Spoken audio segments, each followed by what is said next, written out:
I mean, they say lobbyists, I think, get paid $176 million a year. Hasn't, like, a candidate for president run, like, major platform on campaign finance reform? Like, that was... They all say it. They all say it. But then they all take money. Right. They all say the same thing, and then they all take money. Well, even Obama said that his main goal for the education system was to reinvest in the arts and science program. But he hasn't done it. Right. Everyone's, like, so concerned about everything else right now that they don't think about the future of our country. And well, and then it's the whole flashy, like, look over here, and, you know, it's like they go back to the magician, you know? Well, and even universities now are training people with liberal arts degrees. They're training people with communications degrees. And they're not training scientists. They're not training mathematicians. They're not because students don't want to do it because it's too hard. They think, oh, I think they said, like, science degrees are, like, less than, like, 0.5% of all degrees. It is. And a female in science, like myself, is, like, even less. Like, very rare now are females coming out with degrees in any of the sciences. And math, too. The same with math. Yeah, no, I know. I agree. And it's scary because they're going to not have scientists. Well, that's what I'm saying. I mean, as a scientist coming out, I was like, I'm excited because in about 10 years, all the scientists that were pushed during the Cold War to beat Russia, and you know they were pushed on the education, and you know the wall goes down, the Cold War is over, and everybody just like, all right, well, we're done.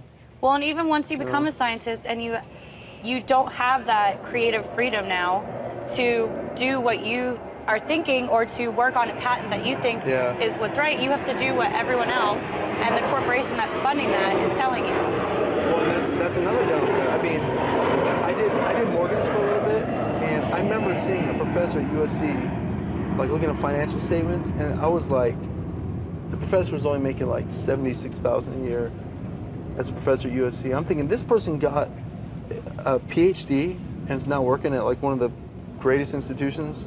And here they are making less than people I work with. Yeah. And Pete Carroll's making $7-8 million a year. Yeah, right. No, it's. You know? But he makes more money for the university than anybody else. Like, right. Hands down. Yeah.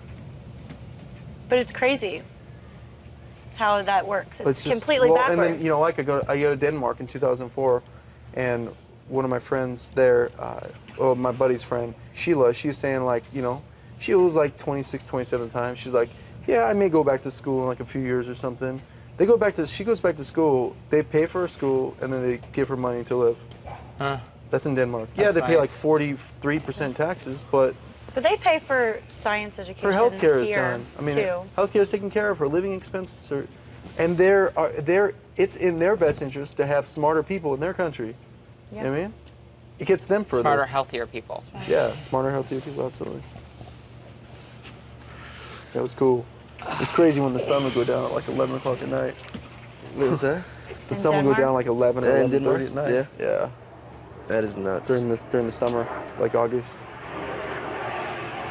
Yeah, that was crazy. Just like, dude, it's like 11 o'clock at night, the sun's still out.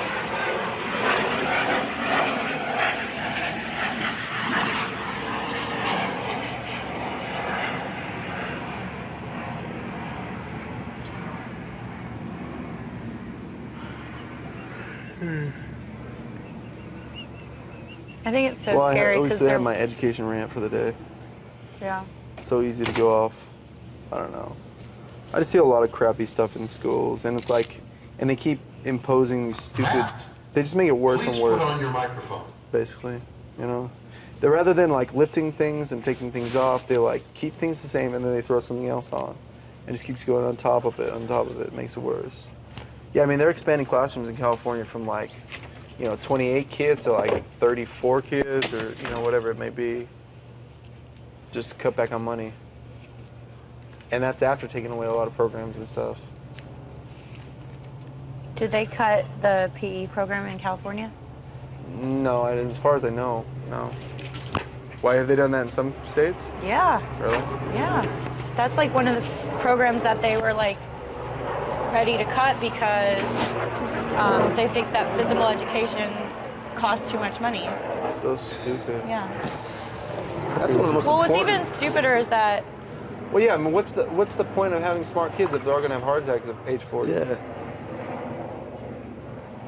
Well, exactly. And what's even stupider is that the thing about a physical education class is that it is going to train people to be physically active, and then also it's taking their minds off of focusing on school, so it's helping them. Yeah, it balances it. It balances it out the day, so that they're not just having so much curriculum shoved down their throats, because that also is a negative part of the education system. Any student needs a mental break. Yeah.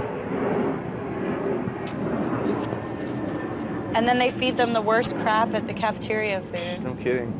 And that's a problem too. It's like in America, it's cheaper to eat unhealthy than it is to eat healthy. Yeah. Poor You wanna eat healthy, nutrition, you're no paying physical like education, $3 or $4 more every time. no science programs. Yeah. They're gonna have like. Yeah, our country is in a sad state of affairs right now. It's so scary to think about. And it all starts at the top. Yeah. And it's so scary because students don't want to do science anymore. They don't everyone you say something about science, chemistry, or physics, people freak out and they're like, what? Well, you know what, and that's the thing. I told you, when I would go to the classrooms and I do the science projects with kids. Yeah. To get them excited. Somebody just buzzed. Yeah, what the fuck is Damn. that? Enzo. Jesus, I swear to God, I thought maybe there's another stink ball under the Oh, grenade, yeah? Oh, shit. I gotta even get up. What happened to you announcing him? Yeah, where was the warning, the whistle? That was like a stun grenade. I couldn't even move for like 30 seconds. No, but when I do the science, when I go to the classrooms and do science projects with the kids, and these kids get so excited. They do. And in part, I think nowadays it's because they're not getting it anymore either. Hopefully they'll make them want to be excited about it. But then the biggest problem is that people, especially as students get older, the less they have to do it, the less they know how to learn. Like, learning science is like learning another language. Yeah. And you have to train your brain a certain way to comprehend that information, especially with some of these more detailed sciences. Yeah. And especially when you get into the upper levels of it, that people don't, sometimes I don't want to do it, and I'm in the middle of it.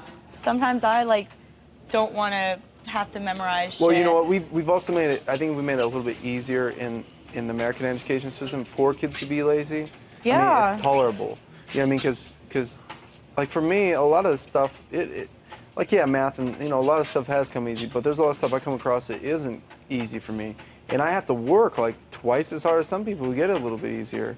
But I know that I need to do that. But there's a lot of kids nowadays who are like, oh, well, it's okay, I'm not good at it. They're just lazy. Well, yeah, they don't want to do it, and they don't want to learn chemistry. They don't want to learn physics. They don't care.